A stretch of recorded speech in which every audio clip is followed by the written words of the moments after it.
2023 was all about the Corvette Z06 giving racing technology for the street. And where do we go from there? What do we do for 24? Of course, it's all about the new Corvette E-Ray. Defying nature. It's what defines the all-new 2024 Corvette E-Ray. The quickest Corvette ever. With 0 to 60 in 2.5 seconds. An electrified all-wheel drive that handles all 4 seasons. With a 6.2-liter V8 plus an electric drive motor to power the front wheels for unparalleled traction.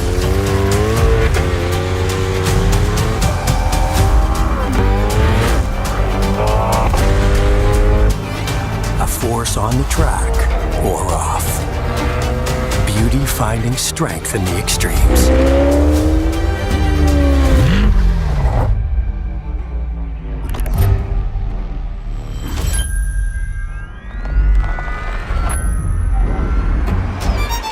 "70 years in the making.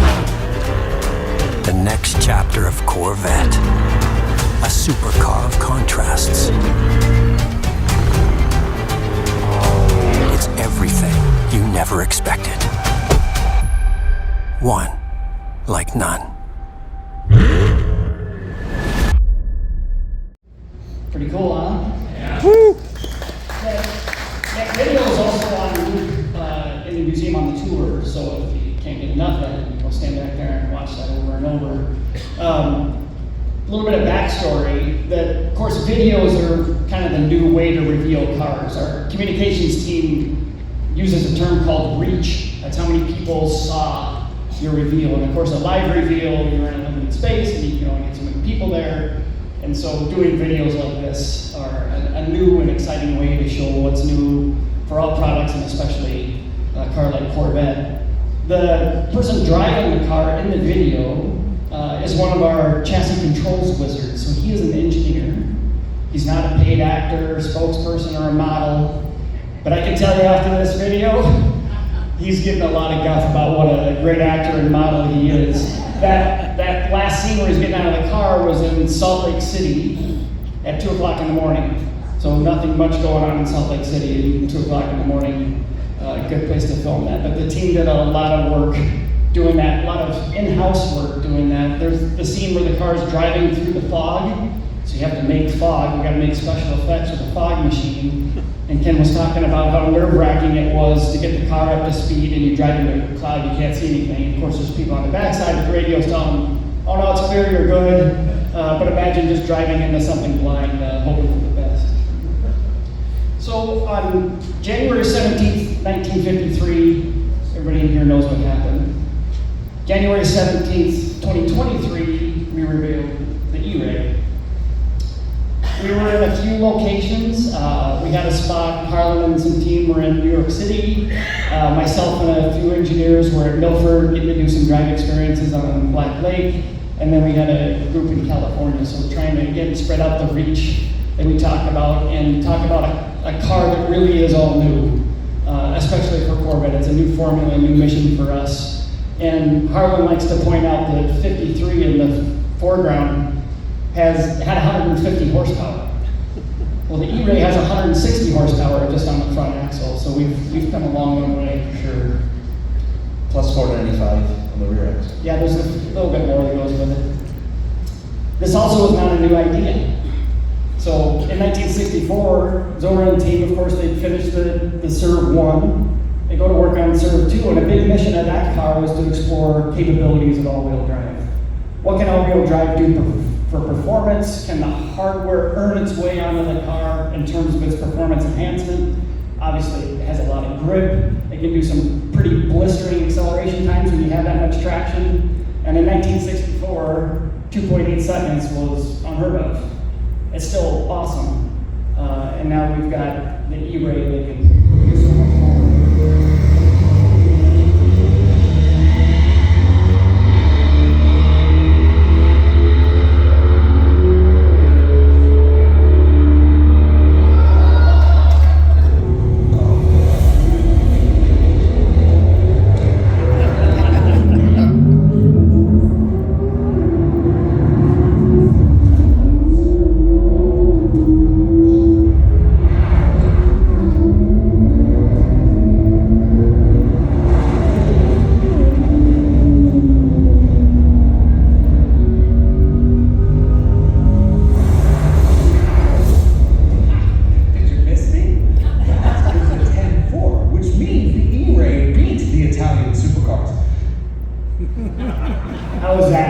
Anyone driving a car that means once again look at the taillights of the Corvette.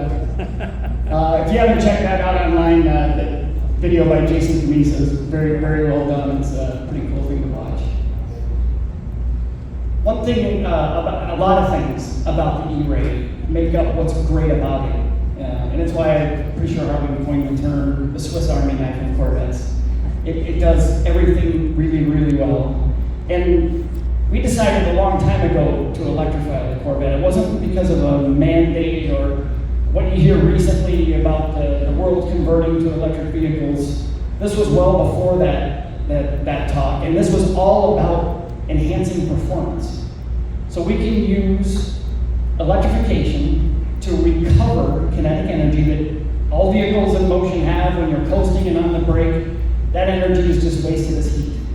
We can steal some of that back, store it in a battery, and redeploy it in a way that brings a big wide smile to the face of anyone driving an E-Ray. So there's a lot of cool stats, of course, the 0 to 60s, what's most incredible. A few of us have had a chance to drive the E-Ray, and I can tell you when you do a launch, a controlled launch in an E-Ray, for the first time, the acceleration is near violent. You're thinking, oh my God, what just broke? Is that me? Am I blind? To feel that kind of blistering acceleration, the tires on the Corvette, on the E-Ray, when you add them up, they're more than 4 feet wide. So imagine 4 feet of tire, all providing tractive effort to the road, provides a pretty amazing experience. Your stomach's 2 blocks behind. And of course, it can do a lot of other things really well. That's what makes it the Swiss Army knife. We didn't do electrification for efficiency, but it happens to be pretty efficient. The way it does that energy transfer I talked about can result in some good fuel economy numbers, especially for a car with a big, wide, aggressive stance like the E-Ray and the Z06 has. That big, wide tire I talked about makes for some efficient driving. It can also, as you saw in the video, and I've seen some horseplay in another video later, it's pretty awesome in the winter on snow. Again, it wasn't the mission of the E-Ray. It was all about canyon carving, where most people drive a Corvette. But the E-Ray happens to do that really well too. We've been on some development rides. We had a winter test facility in Kinross, Michigan. And driving the E-Ray off of the test site, of course it does really well on our test surfaces, but we like to test it off surfaces. We were passing snowmobiles and a line of Corvettes. And I wish I could have snapped a picture of the faces of the people riding snowmobiles when they saw a line of Corvettes driving by. It's been great. The other thing I want to mention, and I think the media caused some of this confusion, we've got non-mainstream automotive media covering this all-new car like the E-Ray. And they talk about how it's electric, and yeah, it's got an electric motor in it, but it's not all electric. And they say it's a hybrid. Well, yes, it's a hybrid, but it's not the hybrid most people are used to. So a lot of people thought that you had to plug it in. There's no charge for the E-Ray. You don't have to go buy a charger. You can buy a charger for your electric car if that's what you want, but you don't need one for the E-Ray. You don't have to worry about that. And you don't have to worry about the battery. It's all maintained, its state of charge is all maintained in an automatic way. If you want to get a good reaction out of Josh, ask him what the charging standard is for the E-Ray after we're done. I tell people, you take one thing away about E-Ray, besides its awesome performance numbers, tell all your friends you don't have to play it. All right, and the competition, the E-Ray, we're not the first to electrify a sports car, but we're the first to do it in this way, especially at this price point, which is pretty awesome considering the competition. And nobody does electrified sports car that's all-wheel drive and keeps a V8. Most of the solutions involve an electric motor between the engine and the transmission somewhere, and to save space, they're going from a V8 to a V6. And Harlan and I and a few others were pretty sure that you guys would not want a V6 in the How many people would rather have a V6 than a V8? Show of hands. Another thing to point out, some competitors, and there's nothing wrong with this mission, but it's not what we did, they will use electrification to supplement the torque curve in their internal combustion engine. So maybe it's not broad and flat, maybe it doesn't have a lot of low-end torque. Well, the LT2 does not have a compromised torque curve. It's awesome. And so our solution was, instead of supplementing something that doesn't need supplementation, we're going to complement it. So the electric motor, all motors make peak torque at 0 RPM. It's making power when the LT2 is making power. So the combined 655 horsepower is not just a paper exercise, you feel it driving in the car. And we intended that, to add those two machines together to provide this awesome driving experience. Here's some of the stuff you can't see in the two cars sitting out there, but the first is the high voltage battery pack. Nested in the structural tunnel, all Corvettes are convertibles. A coupe, you can take the roof out. We cannot react torsional and bending loads through the roof of a Corvette. So all the frames of Corvette, the chassis structure of the Corvette, have the center backbone tunnel, we call it. We want it to be as big as possible for rigidity and stiffness and efficiency. We also want it to be lightweight. We were planning the C8.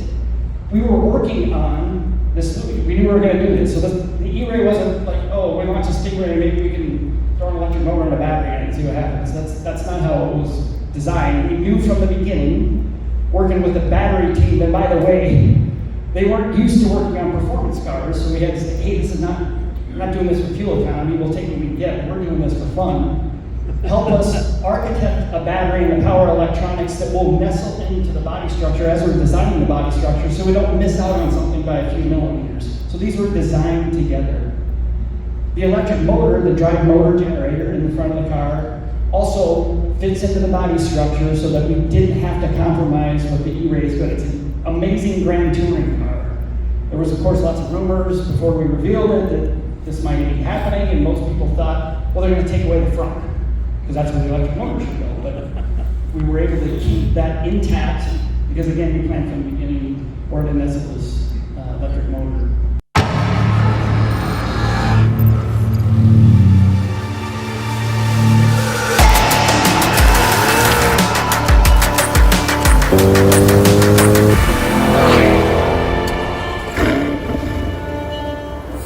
In the development of the E-Ray, one of the things we did is went on a trip climbing snowy mountain roads in the middle of the winter in search of the road or the conditions that the car couldn't overcome, and we weren't able to find that.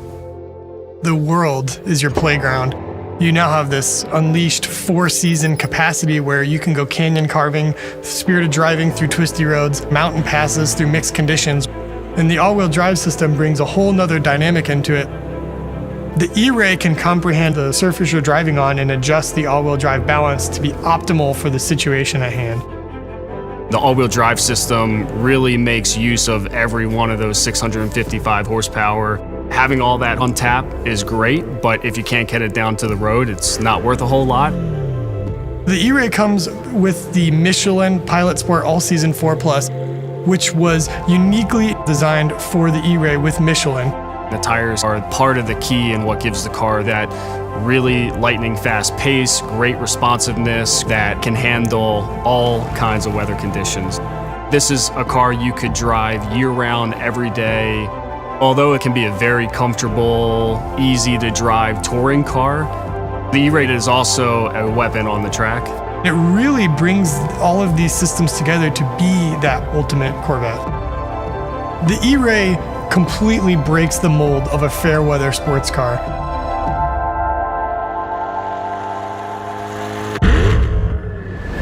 Couple months, you're saying, oh, let's head it here and putting the car away for the winter, and you'll see it next spring. If you have an E-Ray, you don't have to do that anymore. You can drive it all year if you want to. And part of that mission of allowing us to be able to drive it all year if you want to is working, again, with our partners at Michelin to develop the largest all-season tire.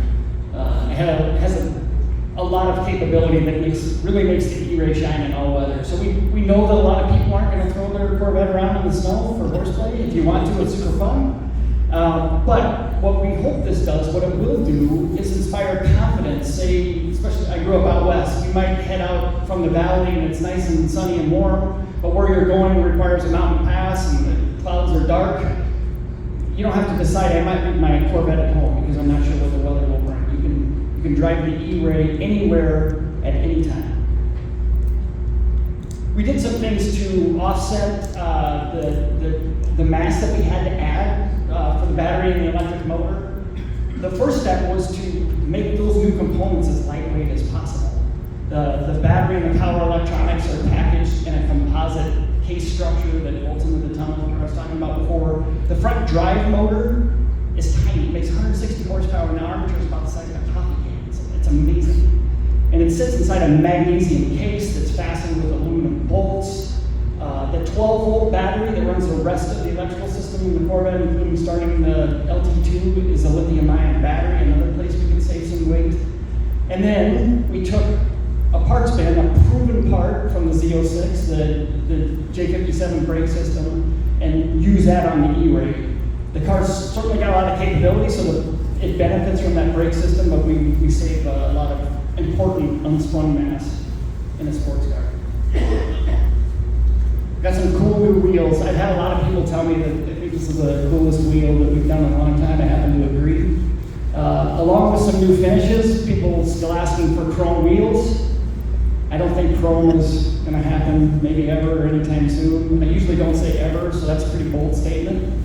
But we do have a polished wheel that at least brings that brightness back, and you don't add the chemicals and the weight. Again, chrome adds weight. Us engineers are fanatics about it. You get the black wheels and the pearl nickel, the pearl nickel finish. So even a standard wheel on an E-Ray is an awesome looking wheel. We included some body color accents, so while it shares the body panels with the Z06, we're trying again to differentiate it so people know, hey, this car is not a Z06. It's something different and special in its own way. So allowing, introducing the body color accents on the E-Ray is a way to set that off. Along with the wheels, you can tell that car is an E-Ray. And then the badge design. There is a creature called an Electric Ray. It's not a very attractive looking creature. So we didn't copy it exactly, but we morphed the Stingray to show again that this car is something special. We actually trademarked E-Ray back in 2015 in anticipation of this. We're looking at different names, and it was so cool if it was an Electric Ray. And the neat thing about it, you guys on the forums, things like that get leaked out. Everybody knew right away, they must be doing some kind of Corvette with some kind of electrification, and the name, translated that right away. So that stuck with us, and that's what we came out with.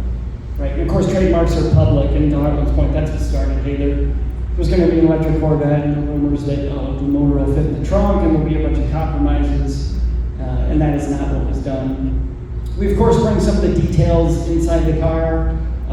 People love carbon fiber. Everywhere you can get it, they'll take it.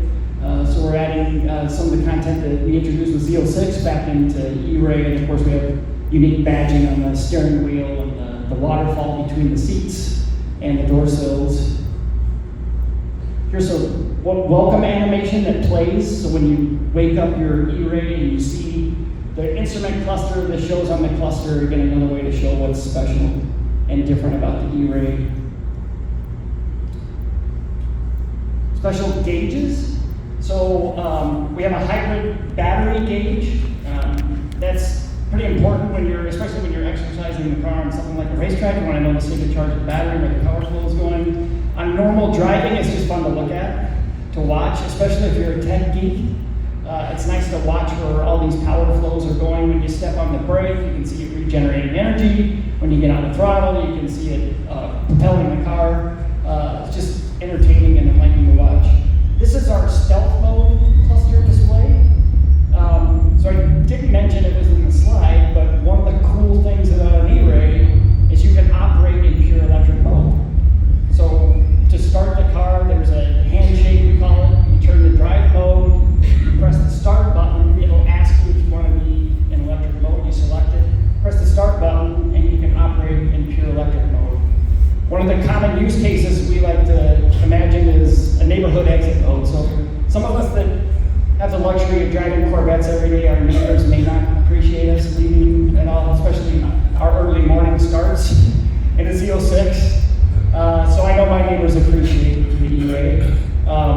But it's a cool feature. I've used it in some more public spaces, and people that aren't used to a Corvette not making sound, it usually drops their jaw. But we also want to communicate what's going on as you transition from electric mode. Again, this is not something you have to worry about. If you get deep into the throttle, if your battery state of charge gets low, the LT2 is going to start automatically. You don't have to worry about it. But this is a way we're showing you what's happening. The engine's starting, the catalyst is lighting off, we're getting it warm, and then we're in full power mode. And by the way, while this is going on, we're using the electric motor to provide extra boost, because we don't want this to be a clunky transition.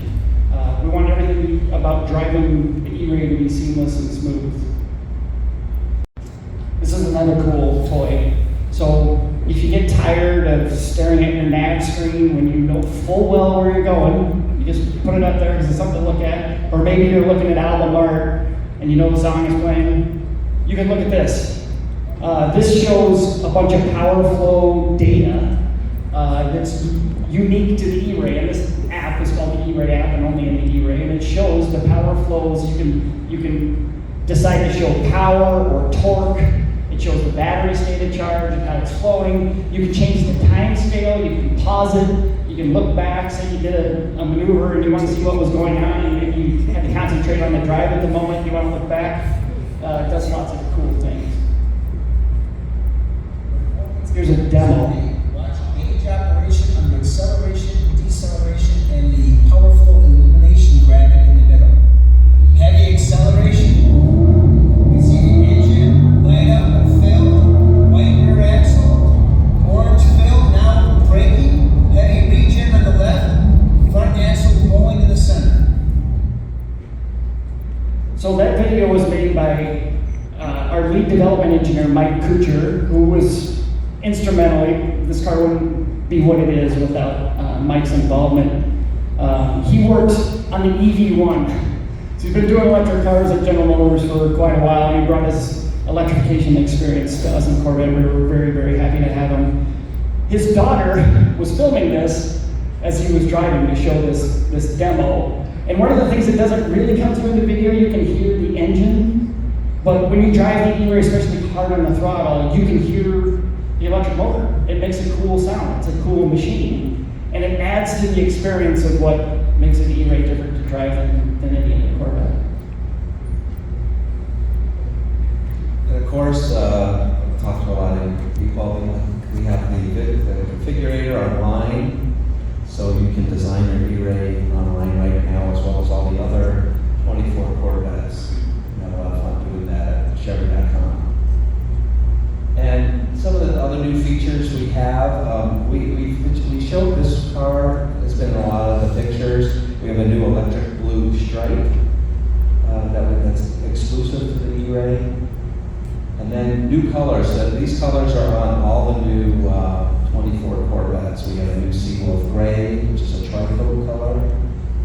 We have Riptide Blue, and we have Cacti Green. And actually, we get good responses to all three, actually, when we had them here at the museum and at Carlisle. And then we have the Artemis leather interior, which is a new color. Actually, Josh's gray car outside has that interior. And it's a unique, kind of really luxury sport, kind of a khaki, gray-green color, which really gives a new look. And it goes well with the cacti also. And there's another new feature that applies to all our new convertibles. Now, the one thing, we hear everybody loves the new retractable hardtop convertible. The only thing they say, I miss that coupe, you can see the engine a lot easier. So we came out with a engine appearance package so that you can easily, by lifting up the tonneau, you can show off when people say, I want to see the engine, which they always, or you just want to see it. You can see the engine on display, and it also opens up the engine options, like the different color engine covers, or if you have a Z06, you can get the red intake also. And that'll be available for 24. And then you're going to ask me, what if I have a previous year car? Well, the part is bolt on, so later this year, that'll be available as a part that you could retrofit any 2020 and newer Corvette convertible. So I think that a lot of people will be happy about not to forget the Stingray, of course. Stingrays are bread and butter. We have some new wheels, 5-spoke, split-spoke wheels available for Stingray in both a bright machine and a satin graphite with a machine edge. And there also is a new accessory wheel, which is a more avant-garde design, I think, that's available, 15-spoke. And then all the new 24 Corvettes have a new suite of safety features. These are features a lot of people have asked for, pretty common today across Chevrolet and a lot of other manufacturers, but things like the automatic emergency braking, following distance, forward collision alert, lane departure warning, and telebeam, high beam assist. So these features, you know, Corvette's a driver's car, so what we try to do, of course, you can, if you don't like to use them, you don't have to, but we try to make it so people would want to, so we try to make them as least intrusive as possible. So I gotta be honest, I thought I was a pretty good driver, so I drive around and things beeping, calling too close, I had no idea. I always thought I was pretty good. We knew it was bad until I showed them. And then another fun thing we've done, you know, we have all the Corvettes have the driver mode selector now in the middle, you know, tour, sport, track, weather, functions. We've come up with a kind of a new way to display as you change the different modes. There's videos that display in center screen that apply to whatever mode you're selecting. Just another fun visual way to see the different modes on your Corvette. And then new racing stripes. I talk about we have some new things. We made them a little bit wider, so a little more visible. And then we also come out with, in addition to the colors, if you just want a little bit of color, we have the carbon flash accent. So the majority is carbon flash, and there's a pinstripe, and on the outside, the different colors. If you just want more of a little accent versus a full color. So how many people have heard of Forza Motorsport? That's pretty better than I thought. Okay. So, you know, Forza is a popular driving simulator video game for the Xbox, made by Microsoft. And, you know, cool thing, you know, these games have been out for, you know, people of all ages like them, and you like to see your car in them. We also want to expose the Corvette, especially the E-Ray, to people of all ages, get that Corvette excitement, even if you don't have your driver's license yet. So Xbox and Forza, they chose the Corvette E-Ray as one of the cover cars for the new Forza that's coming out pretty soon. And so here's the video.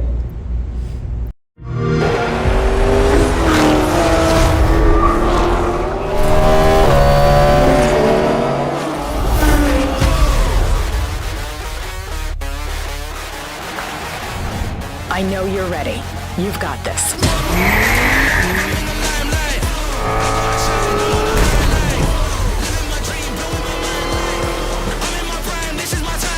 Let's tweak the car's performance for the next one. I'm feeling the vibe, taking my time like deep in the maze, making my shine bright. Whoa, I gotta make it, I'm going sky high. Never hold back, right. Yeah, I'm rolling,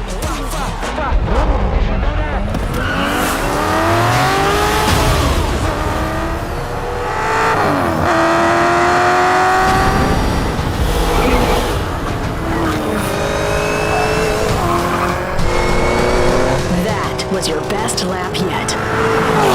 So, it's a lot of fun. I don't know if you endorse all the modifications that were made in the game to the car in real life, but it's a lot, you know, you can drive it, modify it, so you can enjoy it. Everybody can enjoy Corvette. And they'll have the other versions, Stingrays and Z06 too in the game as well. And I know, of course, some younger people play the Xbox, but I know older people my age and older that play Xbox too. The great thing, as Harlan mentioned, getting younger enthusiasts that maybe aren't in the market for a Corvette yet or don't even have their driver's license excited about the brand goes a long way. And while it showcased E-Ray, it really showcases Corvette and all the things that are cool about it. Yeah, and so a lot of people may have seen this. Here for the dash. He was the star of the dash. You can see probably the guy was stunned that we did. So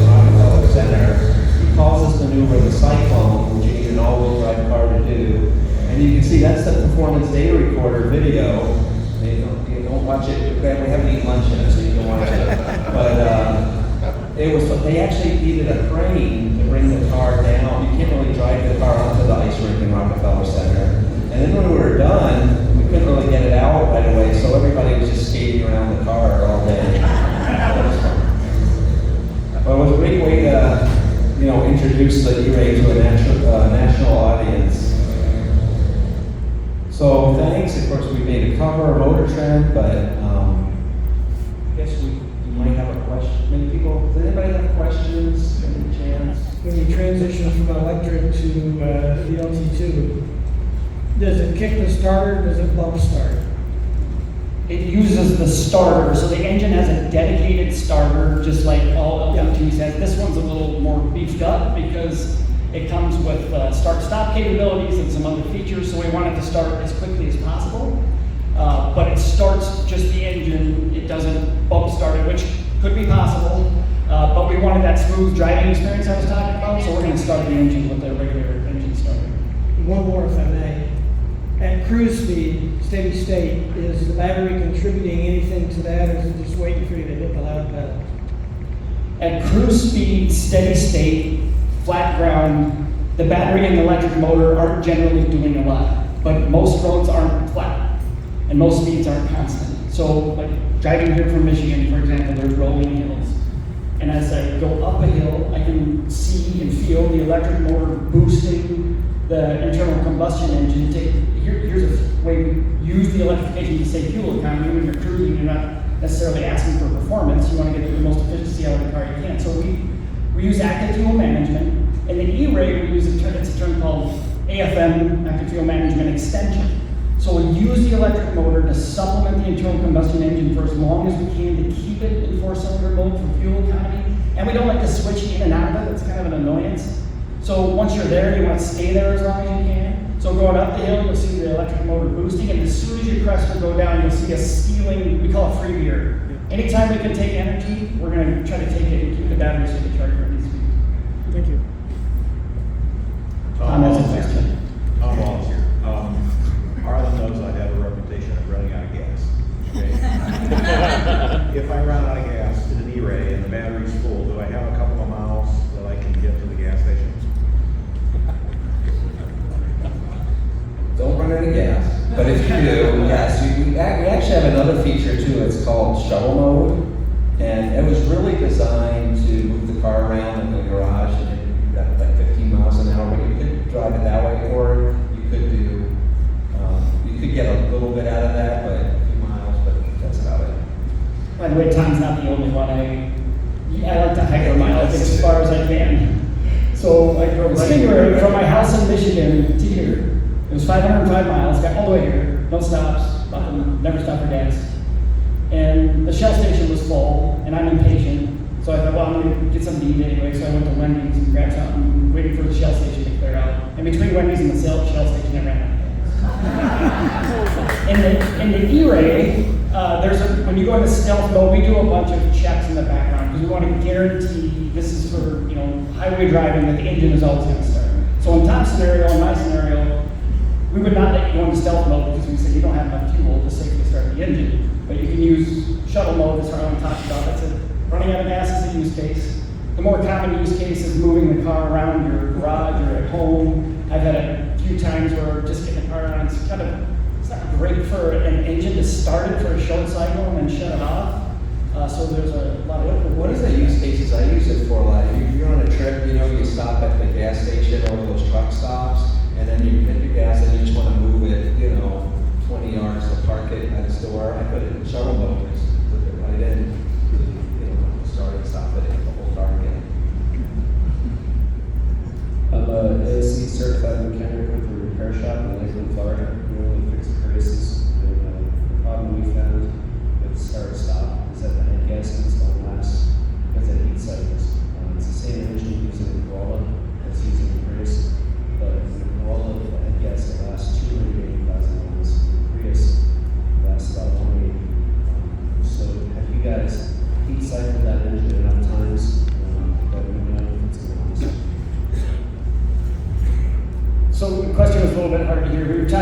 head gasket and durability, especially as it relates to stop start, and whether or not we've tested. I say a lot, I think it would bore most people, except engineers and probably yourself, to show more videos of testing. People would not believe the punishment we put not only the full vehicle through, but all the subsystems through, including the engine, running for many, many hours at full throttle, and in a start-stop engine, we're cycling that a lot. So it's thoroughly tested, thoroughly vetted, all backed by a great warranty. But we've not had problems with stop-start related head gaskets. Actually, I already mentioned that we beefed up the starter. Our experience, the hardest, the most heavily loaded part is the starter itself, just cycling the starter, but the engine is not bothered by it. When are you going to start building the 24 models?